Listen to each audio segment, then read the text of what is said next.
Hi, Denver Startup Week. I'm Ben Data, CEO of Food Maven and co-chair of Denver Startup Week, the largest free entrepreneurial event in the world, and it's only possible thanks to the support of our sponsors. We have nearly 40 sponsor companies who contribute to make DSW possible. Let's show our love for these companies today and all week long.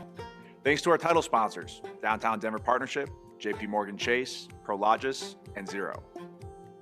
Our track sponsors who have made all the great content you're hearing today possible: Battery 621 in the Public Works, Capital One Cafe, Colorado Lending Source, Friday Health, Quizlet, Exactly, Zayo, and Zestful.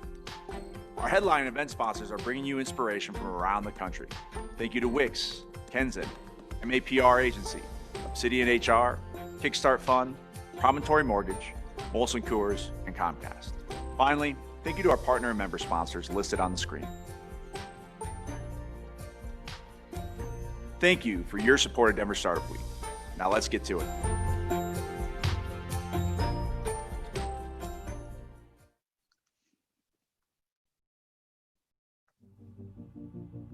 Quizlet is a global learning platform that provides engaging study tools to help people practice and master whatever they're learning.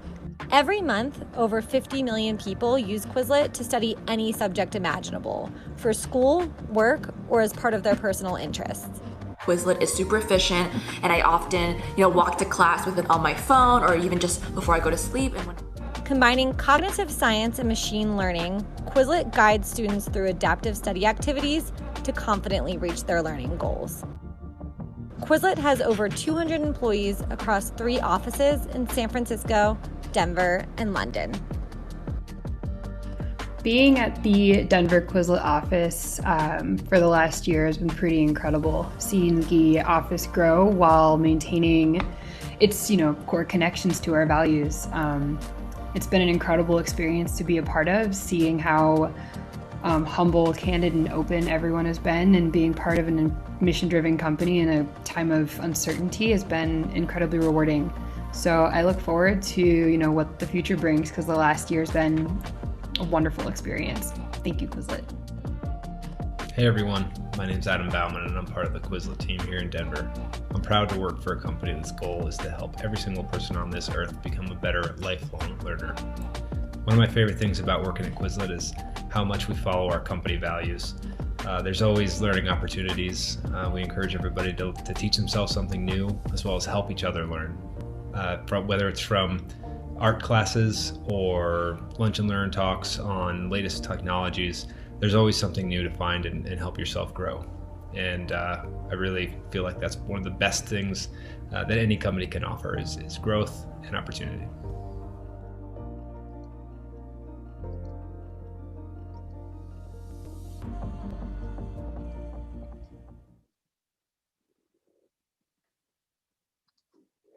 Hello, everyone, and welcome to Denver Startup Week, Day 4. I'm Connor Swanson, the Developer Track Chair and member of the Denver Startup Week Organizing Committee.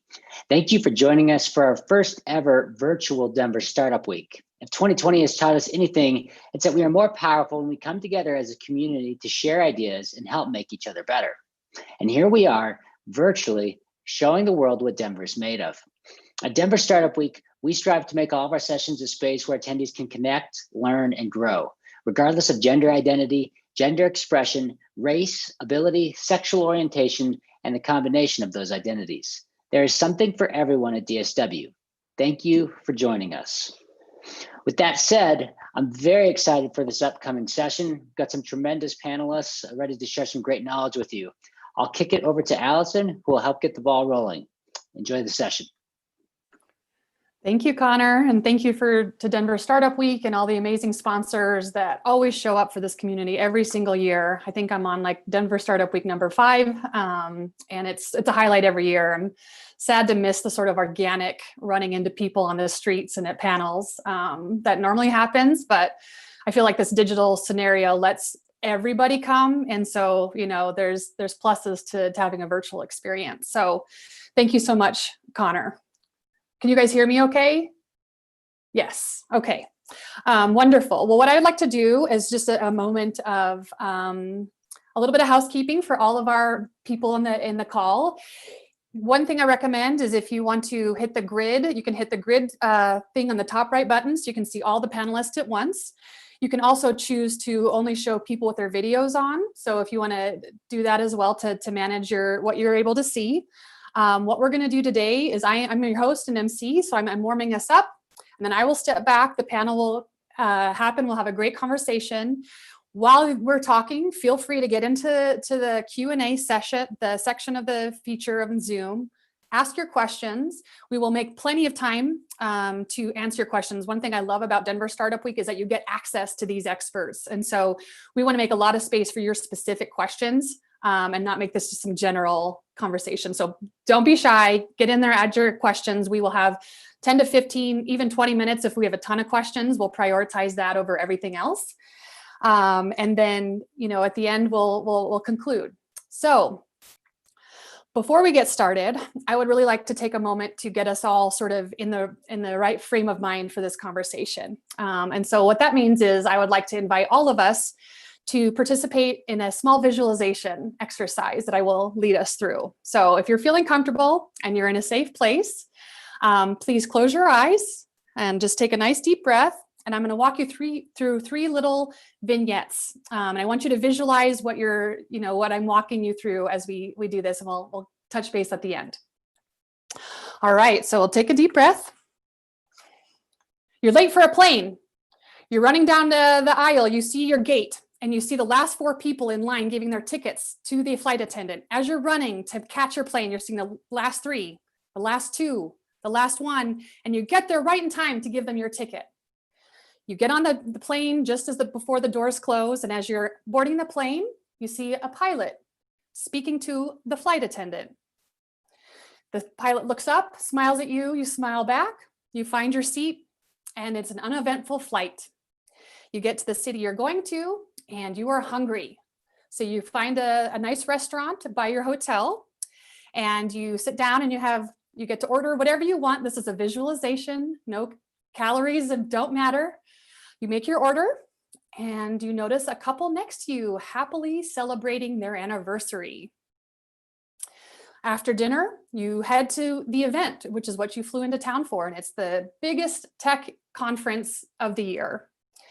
You take your seat just as the lights dim, and then the spotlight comes on, and out comes the CEO of the country's hottest tech startup. Okay. Now, open your eyes. I have a few questions for you.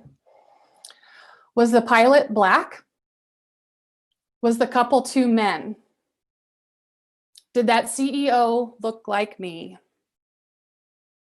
Now, don't feel bad if one or all of those were not the case for you.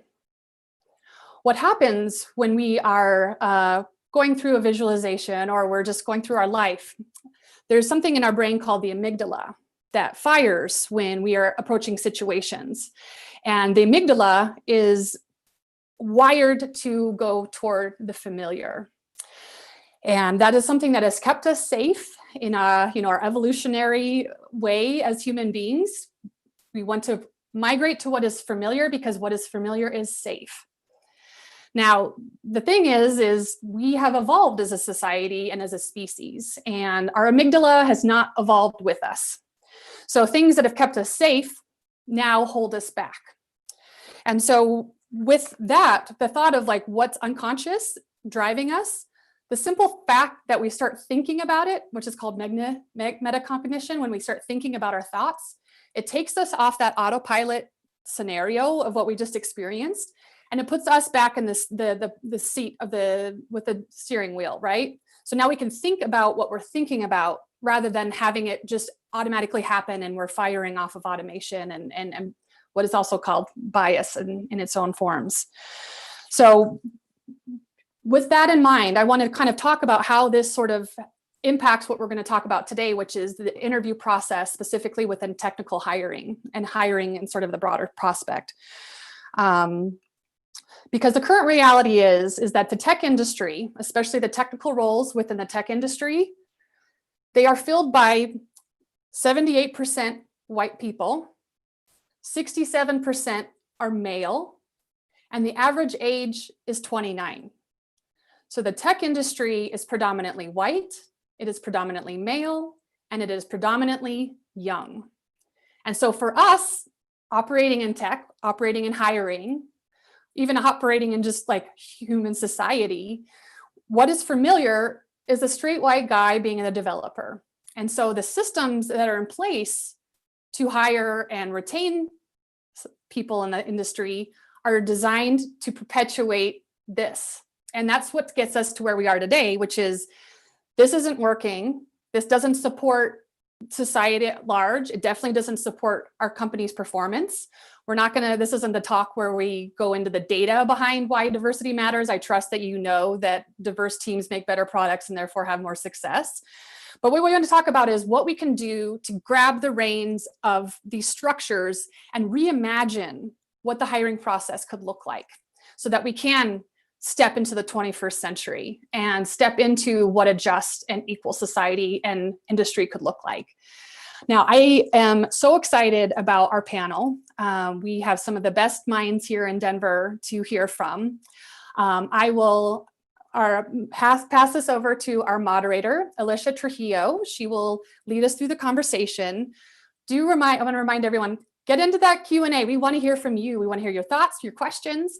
I will pop back in at the end and we'll take it over I'll get into the Q&A at then. So for now, Alicia, I'll let you take it away, please. Thank you so much. Well, I'm super excited to be here. This is my first time at Denver Startup Week and actually my first time moderating, so bear with me. I am a little nervous. I'll be very upfront about that. But why don't we go ahead and introduce our panelists. Joe, do you want to go ahead and start? Sure. Thanks, Alicia. Allison, that was an amazing exercise. I think that's a great way to kick this off. I love that. But yeah, so I am Joe Thurman, CEO of Interview IA, former CEO of Jobber Group, which was a talent consulting company, but Interview IA is our new brand and new company. My company's committed to building technology and training that helps organizations build those more inclusive teams, and ultimately, in turn, building more inclusive communities.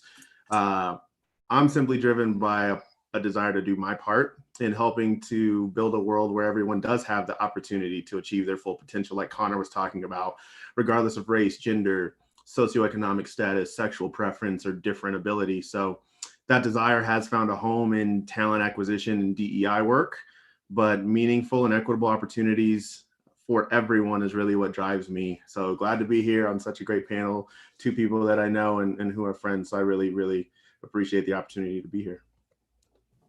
Awesome. Thank you so much, Joe. What about you, Kathy? Can you tell us about you and your experience? Sure. I'm Kathy Keating. I'm CTO for TextUs, a conversational texting for business platform. We're located in Boulder. This is my third time as a CTO. I've founded twice, been in tech for a very long time. And, having come into tech really early on, as tech was, kind of becoming the role that people want, to be a woman in that space, to be the first woman in a tech team, probably almost every time I've been hired, has just given me I think a very different perspective on what it means to build a highly diverse and highly successful team. I often come in as the first woman, and as I leave a team, my teams are diverse along multiple different perspectives by that point. And I feel there's just so much to learn about what it means to truly build a team that can, really fire on all cylinders, be successful, and be respectful and diverse along the way. It's and for me, a lot of those teams have been highly successful, and I just think that it kind of proves out the stats that if you build the right team, success follows. So I'm happy to be here. Perfect. Thank you so much. And of course, last but not least, Derek. Hey, yeah, that was a great warm-up exercise. I feel good now. Well, sort of not good. Yeah, Derek Johnson. So I'm head of global talent at Prologis. So my role at Prologis is I lead the functions for the first half of the employee life cycle. So employer branding, onboarding, talent acquisition, as well as workplace experience. I grew up in tech from a HR standpoint. So that's how I'm familiar with everybody here. And I'm an active participant of Denver Startup Week, and also sit on the organizing committee for parts of Denver Startup Week as well. So I'm happy to be here. Great. Well, thank you guys so much. I'm super excited to get you guys through this conversation. So Joe, why don't we start with you? In your opinion, how does bias show up in the hiring process and the interview process in terms of technical interviews?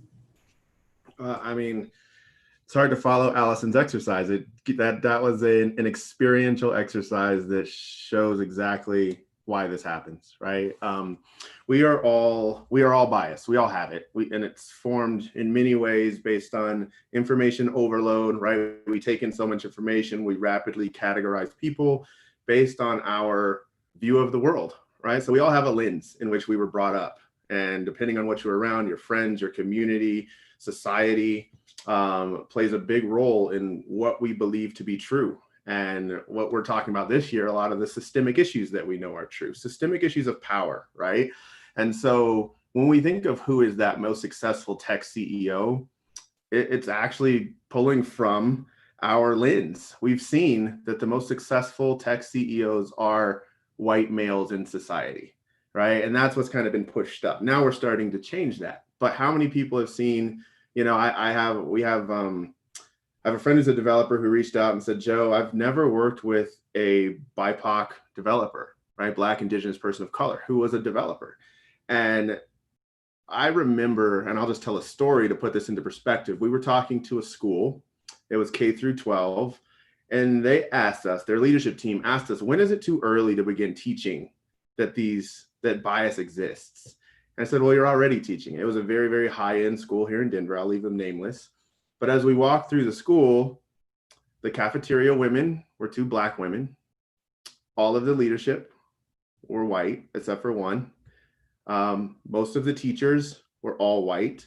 And so children are learning from a very, very early age that white people educate me. And obviously we're talking about something this is a tough topic for a lot of people to think about, but it's true.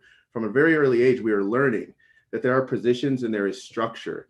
And it goes into our work life, right? When we're around college students and we see different groups that exist and who is performing or who is perceived as being, smart versus not being smart. And people have reached out to me and said, Joe, I grew up very sheltered. And the only interaction I remember with people of color was some level of conflict with my family. Well, that goes into our memory. And so now back to Allison's exercise, and you're sitting across the table from a developer, and that person looks different than the rest of your team. You're already starting to process. In your brain, it's looked at this person and it said, this is not a developer, this is something else. So now you're already trying to move that person. And it's really hard for us to, without doing the work, it's really hard for us to consciously move that person once we've rapidly categorized them or made that snap judgment into a bucket to then give them the equal shot that we would give someone else who comes in and, quote, looks like an architect, looks like a developer. And that's where it begins. I'm sure Kathy and Derek can layer onto that, but it begins with our upbringing and our lens of the world. And if we don't do a lot of work to expand our circles, our outgroups, our knowledge, our perspectives, then we always fall prey to it because that's where it immediately goes in our brain. Yeah, I just will add one thing on there. I mean, it even starts, so that's when you're writing the job description and you're thinking about the role, managers and leaders already have this thought process on who's going to fit this role, or, hey, let me go to my network. There's somebody that I came into contact with 2 or 3 years ago, and they fit this profile. I want to reach out to them first. And a lot of times their initial circle of people that they reach out to isn't as diverse as they may think, just because of their own surroundings and the people that they surround themselves with. And that's okay, right? Some people interact more with women, and some people interact more with Black males, and some people, it goes on, and those are our circles. If we're not stretching ourselves to go past our circles to expand our networks, our first people that we think of, to Joe's point, and the people that we think are going to be successful in that role that we've just created are already our inner circle. So employee referrals are great, but if your circle of people that you are associated with within the business environment and you only know those people, those are the people that you're gonna feel that are gonna be really successful for that role right away. And before you even opened up the role and before you even looked at the market, you've already kind of assumed who is gonna fit that role the best. One thing I like to remind my teams is this stat I pulled from some neuroscience research where about 90% of the actions and the decisions we make on a regular basis are driven by our unconscious history. It's all the habits that we've built, the influences we've had. And if we realize that 90% of what we're doing is totally unconscious, and then the challenge with that is it's unconscious, so you don't actually know you're doing it, right? And so how do you bubble up that awareness that these decisions that we're making are unconscious, and therefore we need to check ourselves or build some kind of structure around ourselves that prevents us from just going with that idea that our subconscious is telling us to do. And how do you fight or build the checks and balances in place within ourselves to ensure that we're not just running with that idea that our subconscious is telling us from the days of old when we were children in school, right? So the more you're aware that the decisions you're making are inherently biased from all of that, maybe the more you're willing to or able to examine ourselves a little more systemically, a little more logically. And just it's an interesting thing from a call I was actually on earlier today that's very technical related. It's not very technical, but we all can relate to it. Email addresses, right? When someone applies and they have a Hotmail or an AOL address, what do people in tech think? They're like, whoa, there's no way this person is a data architect, right? How? Why not? Like, can we do that with everything? We take this one piece of quote information or fact, what we believe to be fact, and we attach it to what we call false certainty that something is true, right? So the fact that you have what some may consider an outdated email address, how much do we believe that tells us about someone who we've never met, who we've never seen, who we've never even looked at their resume? And we do that. So it's that same thing, that's a little micro behavior that we do when we meet people, when we look at what college someone attended, when we look at what race, or when they tell us a story and we understand that they're from an LGBTQ community and maybe that person hasn't been too exposed to that group. All those things, that single data point, we always find one and we connect it to so much that we assume we know about an individual. So that's an easy way to wrap your head around something we can probably all relate to, where we're just like, wow, AOL, huh? And that's it doesn't tell us anything about that individual, actually. It's like having a MySpace account, right? Is that still a thing? Yeah, exactly. Yeah. Totally. Yeah, great. I think those were all really great points. So I guess, when it comes to that awareness, being aware that we do have unconscious bias, regardless of, as much as we like to say that we're not biased at all, what about looking at profiles? It's our jobs to be looking at these profiles that are basically a single page piece of paper with everyone's experience on there. We're looking at people's colleges, where they've worked before. So what type of profiles, and how can we look at profiles differently moving forward, just because we do have that unconscious bias? Derek, do you want to start us off? Yeah, this is I still exploring opportunities of how to continue improving this. There's a lot of teams that are looking at blind resumes and creating personas of what the role is, kind of taking a marketing perspective and creating a persona of the role and what you're looking for, and then trying to blind match resumes that kind of fit that.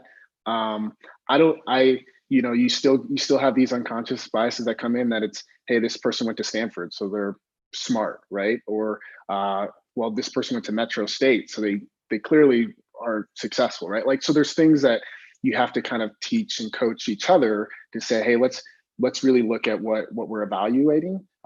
Is it the experience? Is it the academics? What is important for us for this person to be truly successful in the role, and then focus and hone in on those. So we, as an organization, we really try really hard not to for like degrees, for example. That's not something that we require to work at Prologis. There are some parts of our business that those core functions or those roles need a degree in order to do their job. But that's a testament of those roles themselves, right? But we try really hard to like peel back some of the things that we know aren't going to impact a person's ability to do the role, and then focus on the skill sets, right? And then asking some prerequisite questions, or what is the persona that we're looking for, or ultimately, you know, what do we need out of this person to be successful, right? Does their background and their resume tell the story of, you know, maybe it's hardships, and we need somebody they're going to come in and they're going to have a lot of people telling them no as far as selling, right? And can we see that track record on their resume? So we really try to coach and develop as much as possible for our leaders to do that. And then pull those questions out and have some real strong questions towards that during the interview process, to eliminate as much as possible. But I will be honest, there's no way to completely get it to zero, right? It's not a reality, and it's the best we can do is make incremental changes, and have our teams look at different profiles and view them in a different way. But there's no way I can make it completely go away. Perfect. So when it comes to kind of getting people to rethink, I feel like rethink has been a huge word for this year because of everything that's been going on. So how do we get hiring managers to rethink what they need? How do we get them to get to those bare bones requirements versus all of those, you know, bonus points besides, you know, the education requirements, things like that? And please, Joe and Kathy, feel free to chime in on this as well. Well, I think one of the things I see mistakes made early on when you think about who you're hiring is this idea of listing all the skills on a job description that we want somebody to have. They must be able to do this coding. They must be able to know this language, right? And yet when someone gets hired, we hold them accountable to the outcomes that they produce, but the job descriptions we build are not based on the outcomes we desire, right? So yes, somebody has a degree from a high-end college and they have 8 years of Java or whatever, but can they problem solve? Can they work iteratively? Can they, build software that is, bulletproof and can scale, right? And these are the things that we don't put onto our job descriptions very often that are all about, but yet it's the things that we hold people accountable for when they come into the role. And so my advice to people when they first start to think about how to take bias out of the hiring process is to really start with that job description and say, what are you going to hold this person accountable for in the first 3 months or 6 months of their role? Articulate those outcomes that you want and then back that into the job description, right? You might find when you do that your job description is radically different. It's not so much that you can code in a certain language, but it's that you can build effective applications in that language. And so what tends to happen when you do that is you actually better align what you're looking for to how the person thinks about themselves in the role.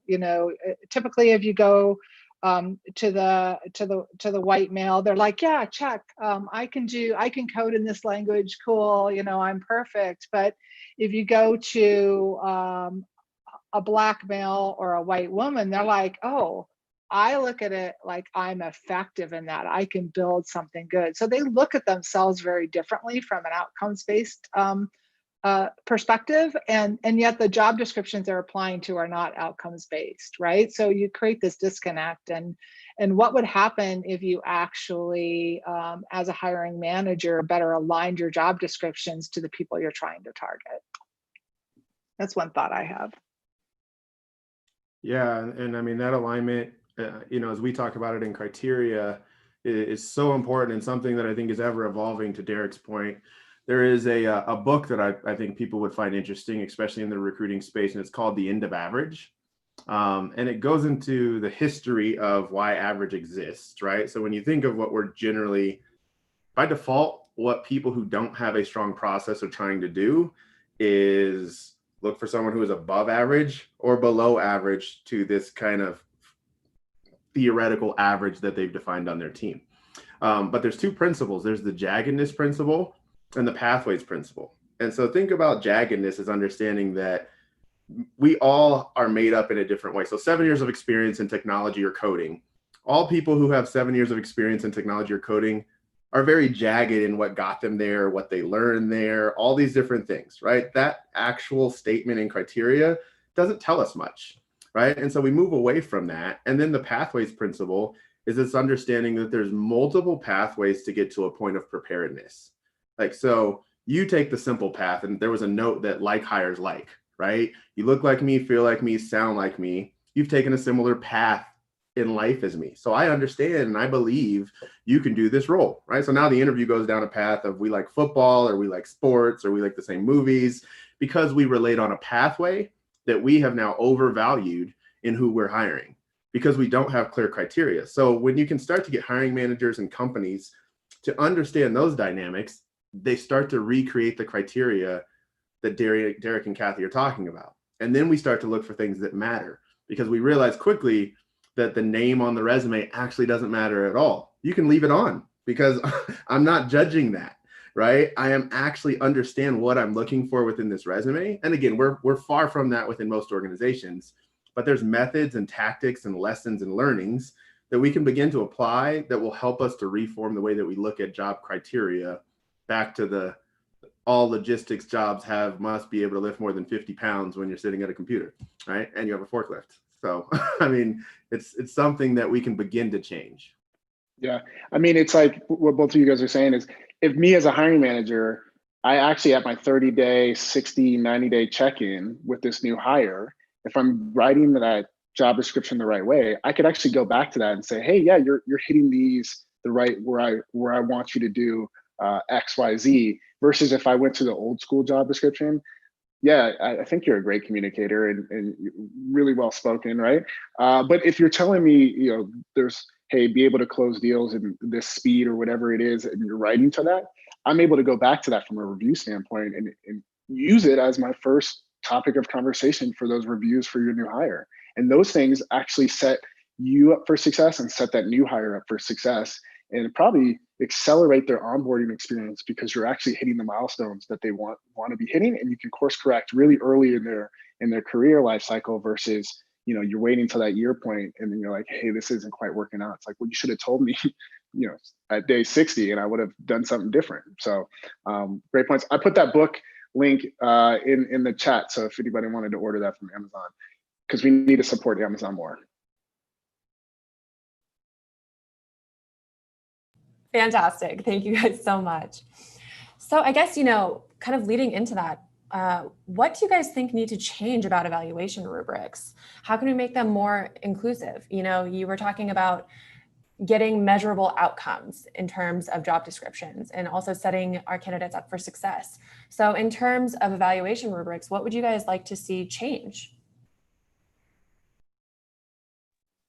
Yeah, I can take, Kathy, you want to start? I'll go short. I think it's the same kind of conversation, right? I think it's when you're on the interview panel and you're interviewing a candidate. I mean, I think it's really what are the things that you want this person to accomplish? And I also am a firm believer in structuring the interview process so that not everybody on the panel or however you have it is not just asking the same questions, but you're getting different data points throughout the interview process, right? So maybe one person is really focused on what you would consider your cultural aspects, right? How are they aligned with your values or your mission, or however you define culture for your organization? Another one, say data analytics is key for this role. What are some specific questions or case studies or problem exercises or whatever it is that really answer that person can really show you that they can do that type of work, versus this gray where you have 5 people ask interview questions that are all based on your resume or all based on where you went to school. So really kind of pulling that back. I will also make a note. I've actually seen teams overcorrect, right? So where they, I think it's important to find that middle ground. I've seen teams where I walked in and it was like a panel interview and it was 6 women and 1 guy on the other side. And to me, that's still it goes both ways. So it's important to recognize that you have to have a balance. And you want to include all women, or you don't want to include all men, but you have to find that balance, right? Because when I walk by that room and I see that, we're overcorrecting now, and we're now doing the same things just on the other side. And so just make a note that you have to diversify the panel and the questions and the things you ask to get all the data points that are going to really align that person with your environment and in the role that you're hiring them for. Kathy, I think you. Yeah, so I go back to this University of Texas study. They were testing. They were trying to determine how accurate the interview process was for medical students going to school.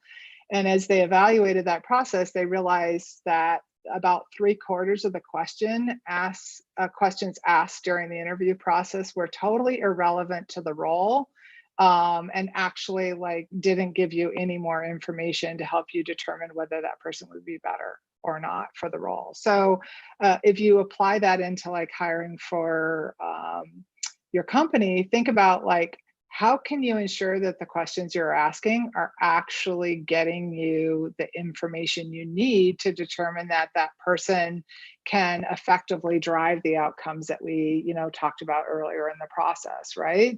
So one thing I do is try to take those outcomes that we identified when we started marketing the role and mapping them into some kind of scorecard, right? So that I can consistently evaluate everyone against that scorecard, right?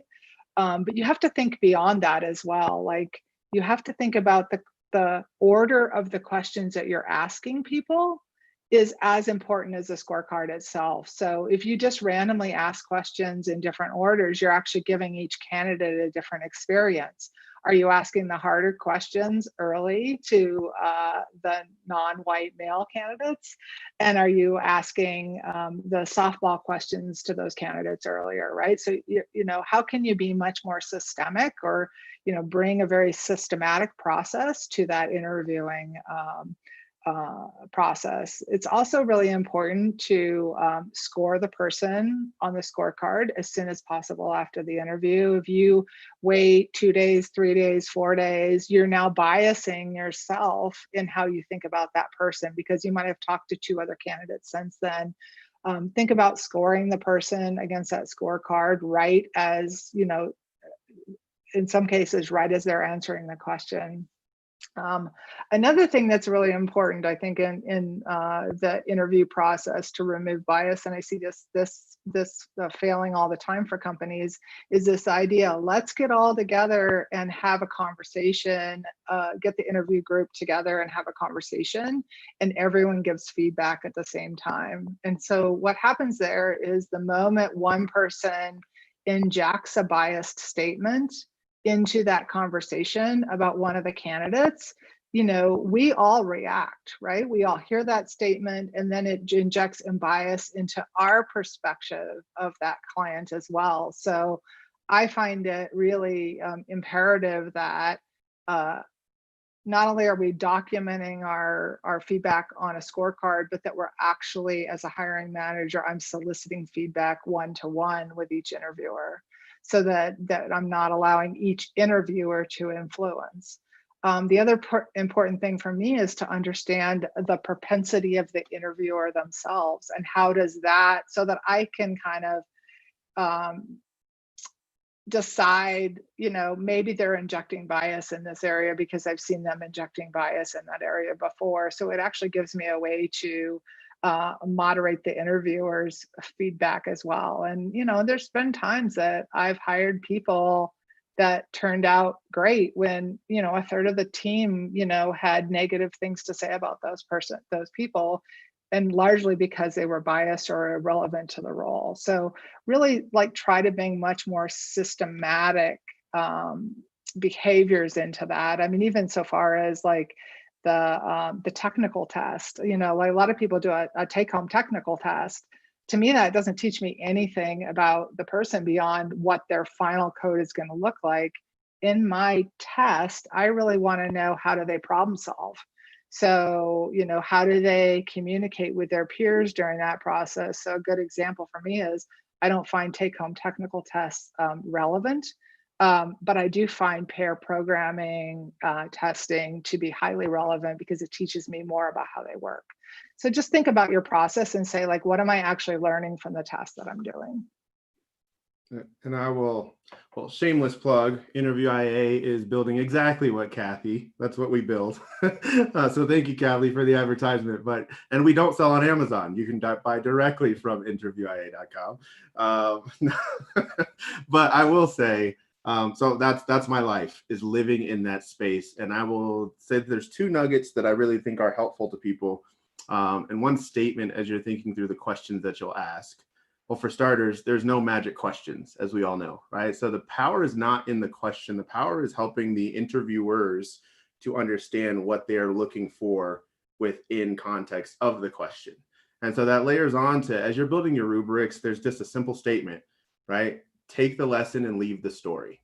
Most people take the story and leave the lesson, right? They come out and they say, well, Joe grew up in Colorado Springs, and like, I grew up in Colorado Springs. Like, this dude's going to be awesome. He's going to make that's the story, not the lesson, right? So back to Kathy's point of, we ask a lot of irrelevant questions, where when we can really understand, can we point our interviewers in the direction of what to ask, what to look for, and how to share what they saw. That gives us the ability to really structure interviews. And when you can take that lesson, even if it's a whiteboard session, right? Many people fall down in taking the story. They look at, well, they were really nervous and they did this and they did that. And so I just don't know. They can't operate under pressure. That's taking the story of what happened in the room, not the lesson.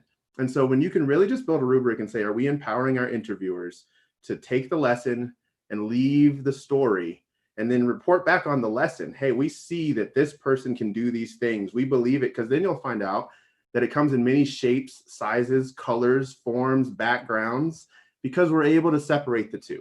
And we don't go down the paths where stories create bias. They're bias injectors, right? Where I grew up, or if someone says something that just triggers one of the interviewer's biases, when they latch onto the story, it's downhill from there. When they're always just looking for the takeaway in the lesson, it's very powerful. So build your rubrics in that way, and it starts you down a really, really good path.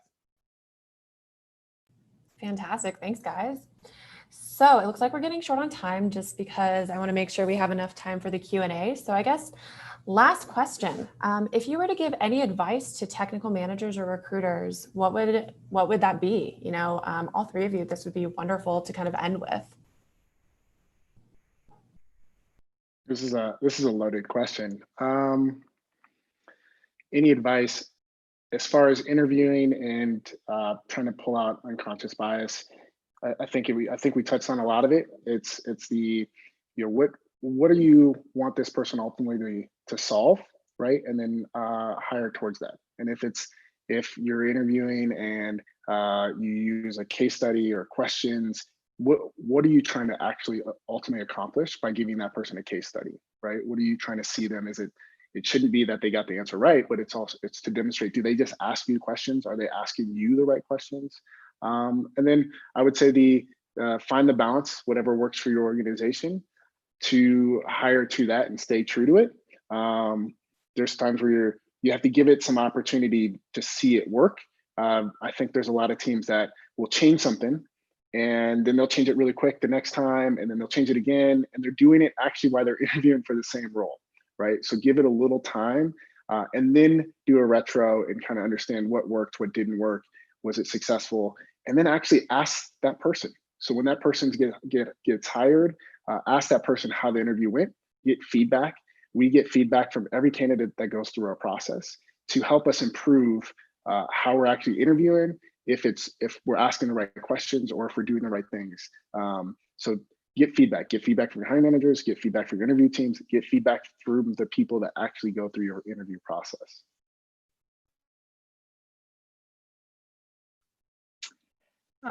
So for me, I think that there's two things that advice I give hiring managers is to be very intentional and aware of what you're doing within the process, and have the humility to be able to change it when it's not working, right? So, you know, too often we just go completely blind. I need to hire a person. They have to have the skills, go make it happen, right? That's not being intentional. That's not being aware. If you're not getting the outcomes that you want, then something's wrong with your process, right? I tell a lot of hiring managers the hard truth that it's not really as hard as you think it is to build a diverse team. But it does take willingness, it does take attention, it does take intentionality, and it does take a sense of humility to say, I don't necessarily know all the answers I need. I need assistance. I need to check my own biases on a regular basis. And that's the actions that are really required to build highly diverse and successful teams. I don't know. Be aware. Yeah, I'd say exercise checking your biases at the door. We all have them. We all bring them into the room. And a good way to do that is, I just say, when you see a candidate's resume or hear a profile, what makes you extra excited or giddy? Oh, they went to my alma mater. They worked where I previously worked. Separate those things out, literally write them at the top or write them somewhere, because you know that you're leaning into that. It's okay at the end of an interview if you consciously fold that back in. Bias is neither good or bad. Unconscious bias and the decisions we make based on unconscious biases can be bad. But bias itself is not. And so if you consciously fold something back in, well, at least you know that you did that, and that's the decision. And then back to the points that Kathy and Derek have made, you begin to measure that. So just when you see something that you know you're going to lean into, separate that out. Or if it comes up in the conversation, separate that out and document it so that you can check yourself in ensuring that you don't fold it back in and give them extra credit for that. And then I'd say second, the criteria portion is really, really important, because we all fall back when a manager says, hey, we're going to diversify our team. We saw it with gender diversity. We see it with every other type of diversity we deal with. And people say, so I've always only hired the best person. You're asking me to lower my standards. Nope, never. That's not what anyone's asking you to do. We're asking you to better understand what the standard is. We're asking you to better understand what the criteria is, because you're going down a singular path of something that's not always hiring the best. It's just the closest, the easiest, what I relate to, like me, feels like me, most comfortable.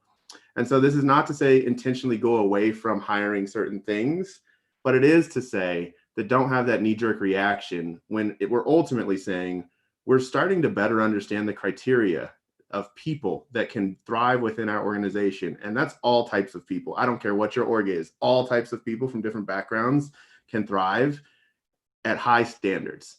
So just take a step back with an open mind when that starts to become something that your company leans into. Because if we all work together to redefine these criteria and understand what really works within our companies, we'll start to reap the benefits from it. So. Wonderful. Thank you guys all so much. I really appreciate all the time. So now I'll just go ahead and give it back to Allison so she can kind of direct us with Q&A. Great. We've had a lot of great questions come in.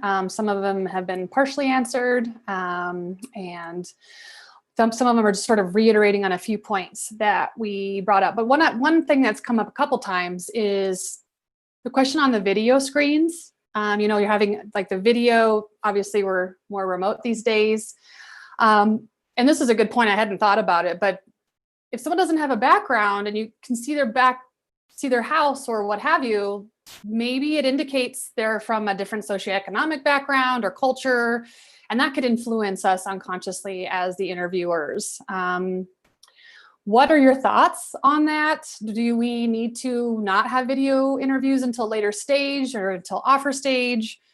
I mean, I don't even know if there's like an impact from an HR perspective. I'm gonna go to you first, Derek, on thoughts about this, but I would love for everyone to chime in on just maybe things we hadn't thought about on impact of seeing someone's house even during their interview process. It's definitely an interesting topic right now with everybody doing Zoom interviews. I mean, I think there was a high percentage of Zoom interviews that were already happening, but kind of late stage probably in the interview process or more towards filling in the on-site interview.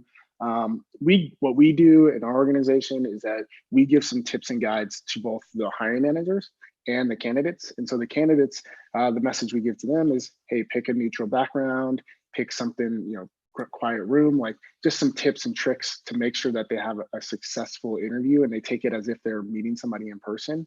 Thinking about the setting of somebody's room, I don't know. I mean, the pandemic has really structured things differently. I've seen interviews where kids are flying through and dogs are barking, and it's made people better public speakers because they're able to focus in and not get distracted. But I don't know. I think it all depends on how your organization, if you're finding that it's negatively impacting your organization and your hiring, then I would say try to figure out the right rhythm of when you introduce video interviews as you're on site, right? I don't have a real good answer of if you shouldn't or if you should. I think it just kind of depends on what you're seeing the outcomes be.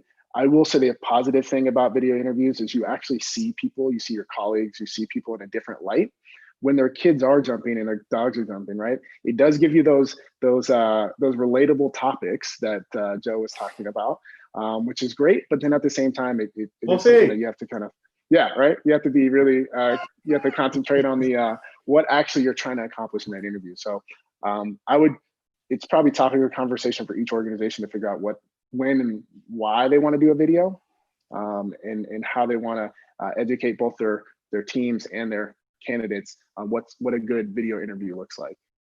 That also goes with video resumes. Somebody was saying about video resumes. That's another one. What ultimately are you trying to accomplish by submitting a video resume or asking somebody to submit a video resume? I mean, yeah, I think there's no direct. I would just say education and training is a big part of that. How do we help to ensure that our teams are not leaning into assumptions, right? That you can see now since you're in someone's house. It's just another opportunity for someone to make a snap judgment about someone's performance without really any context around it. So I think coaching both the candidates and the interviewers is very important. And again, it's training on this behavior to overcome what might be triggering someone. If they see kids running in the background, are they going to believe that this person's an underperformer or that they didn't prepare? Well, it could just be that the kid was sick and something. Like, we just have to be a little more gracious with each other right now, which actually could be great for this learning curve that we're all going through. So that as we figure out, right, the right way and where it applies and where it doesn't, this level of graciousness that I think we all give to each other on Zoom helps us as we learn and navigate this a little bit. But just that training part is huge. Great. One more question, and then we have our closing visualization exercise. And this is kind of combining two questions, and this is super relevant for those that are on the early stage of their journey toward really diversifying their team and their company, which is most companies. What can we do as recruiters or hiring managers to convey to our BIPOC candidates, like, this is integrated into our mission, and recognize that you might be the first person of color for now if you get on the team, but it's going to be not long. We're going to keep hiring, intentionally to diversify our team to have it match, society and our client base. How do we assuage, the obvious and understandable concern of underrepresented talent who might think that they're just, that they're only going to be the only and the lonely coming in? Any suggestions on that? Do we want to call it out even in our interview process? Like, listen, we get it. We're trying to improve it, or is it just sort of, or do you not say anything? Any opinions here? Well, I do have an opinion. So I believe that whatever we say doesn't really matter. What matters is our actions.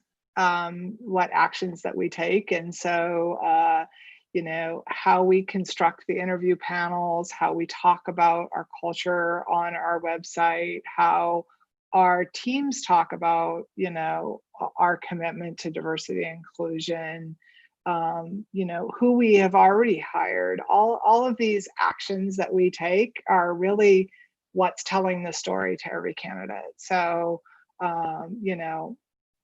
at the end of the day, do the right thing and do it as much as you can. And the truth is, you'll attract people and they'll get it. So act in accordance. Yeah, two things that we tell companies. I mean, there's the old saying, build it and they will come. We switch it and say, build it before they come. So don't wait until you hire your first BIPOC employee to start building out organizations that can learn more about that culture.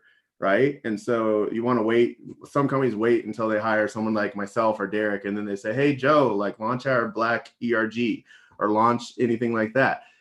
It's just like build it before they come. Because even if you never hire that Black engineer, you know what? Your team will be more empathetic to that group, right? And we don't understand a lot of this world. And so invest in a culture that understands things, even if it's not part of your internal culture. I'm sure it's part of your customer culture, right? And so begin to understand those things before you have the employees. And second, to the point of, do you call it out? I think it's unfair to expect that anyone who comes in from an underrepresented group wants to be the champion, right? Some do. And so some of us, we choose this work. We choose to live out here and have to talk about this. It doesn't take the burden off, right? Allison, you were talking about being a CEO, Kathy, being a CEO in tech and being women. Like, everyone on this call can relate to this, and everyone in life can relate to being othered or not the status quo. But when we're talking about building groups that are far more inclusive, you have to articulate to that person, do they want to be a change agent or do they just want to do their job? You can't expect people to live in the courageous space just because they're underrepresented. Some choose and some choose not to, and you have to let them do that. Yeah, and you can't expect them to speak on behalf of every Black male, right, or every female, right? And I think that's really important to recognize. And one point to that, one of the things that we do is we actually recognize that it's I think industry's had it wrong, right? It should be I&D, right? Build your inclusive environment first, and then you could hire towards diversity, right? So if you're focusing, to Joe's point, on the inclusive behaviors, because your customers and your clients and the people, your investors are very diverse, and you're creating an inclusive environment, and we focus so much effort on our customer base and all those things, just flip it, right? Focus the same effort and the same energy on your own internal environment. You'll serve your customers better because you have a better understanding of where they come from and where their pain points are. And then when you go to hire diverse individuals, they'll feel welcomed in the door because those things, to Joe's point, have already been ingrained into your culture, right? And it's not an afterthought of, well, we'll wait until we hire our first female individual before we worry about our mat leave policy, right? No, if you structure it the right way, you do it you think of those things from the beginning, that will carry over. So I think that's a great point, Joe and Kathy. Great. And that also kind of goes into the moment in history that we're in, like performative inclusion, people are calling BS on. So, it's sort of like just thinking through holistically your whole org and how you have your team events, or what perks you're promoting. Beer and ping pong aligns again to those 29-year-old guys, right? Do you only have beer and pizza? Have some salads. Are all your events after work? Parents can't come. Like, just thinking, look across your whole org and think about, who is this really serving? And should we invite, exploration on how to improve that? And that includes, obviously, our interview process. So we're right up to the minute, but if you have 2 more minutes, I want to close with the visualization to just sort of bring it home. Okay. So if you're in a safe place, please, again, close your eyes, take a nice deep breath. You are in the first day of your computer science class, and a computer science professor walks in. You see a Facebook post, and it's a friend congratulating a couple for bringing home an adopted baby. You turn on your TV and you see your new governor being sworn into office. Now open your eyes. Did that feel like a different experience than the first time? At least for me, yes, exactly. That's the power of meta thinking, right? So getting cognizant of our ability to visualize. And that's what's exciting about this space, is that we actually are in more control than we realize, if we first even realize we need to get in control. And so one of the things I always like to think about is when recruiting and hiring, before you open your ATS, before you start looking at resumes, before you walk into an interview, do something that I call embrace the pause. So just take even 10 seconds to visualize all types of people filling this open role. So Think of a Black man developer. Think of a developer over 50. Visualize a developer in a wheelchair. Visualize a Black man over 50 in a wheelchair being a developer, and it will help you prime the pump to realize that any type of talent can fill this role, and therefore you are more ready to see them as who they are and not just unconsciously the bias that you've projected onto them without even realizing it. So thank you so much for your time to be here today. I know you had a lot of other events. I want to thank each of our panelists and our amazing moderator as well for being here in the event. If you would like to connect more with our folks, their names and things are in the write-up for Denver Startup Week. I know we're all welcome connections on LinkedIn and other follow-up communication. Sorry we didn't get to everybody's question. I think we could do this for like a half day. So thank you everybody for attending virtual yeah. Denver Startup Week. We really appreciate it. Thank you for your continued effort, right? So, and thank you panelists. That was awesome. Yeah, absolutely wonderful. Have a great day. And thanks for letting us see your doggies too. Until next time, everybody. Bye.